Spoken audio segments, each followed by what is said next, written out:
of respect, had to sweat just to cash checks, working from sunrise to set. Every day get challenged, no trades or talents. Barely scraped by, he found faith to balance a straight line and pace, feeling worn and gray.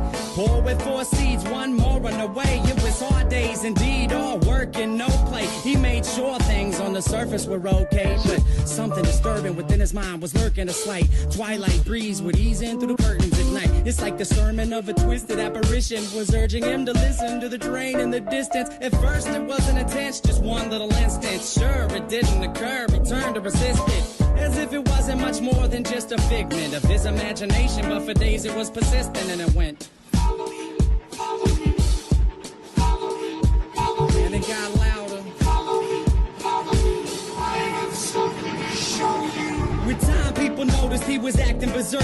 Granny got a call saying he was absent from work, and that was the first. She ran to the pastor at church to ask him what was up with this disastrous curse. But bad with the worst, he came back 3 days after. No money in his wallet and his shirt on backwards. Stumbling, walked awkward. He called out for his daughter.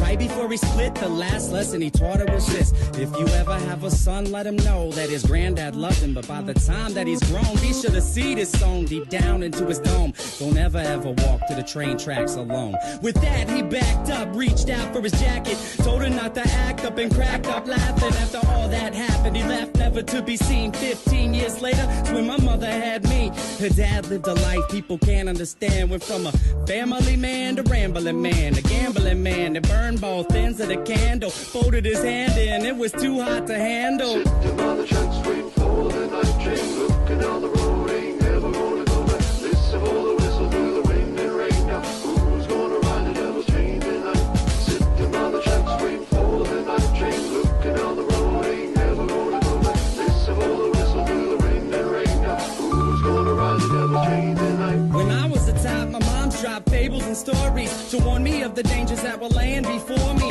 To keep it interesting, she would hide the lesson. To guide my direction, provide the right message. In time, I developed a sense of her embellishments. Hence, I was rebellious against what she was telling me. When I was a teen, I pretended that my demons were friends. I defended the place, yo, and that was the case. Slurred speech dripping off of my face. The world creeped as I slipped to the awfulest place you could imagine. Not the average things you see on acid. My granddad bloody hovering on a speaker cabinet, laughing in a raspy tone, covered in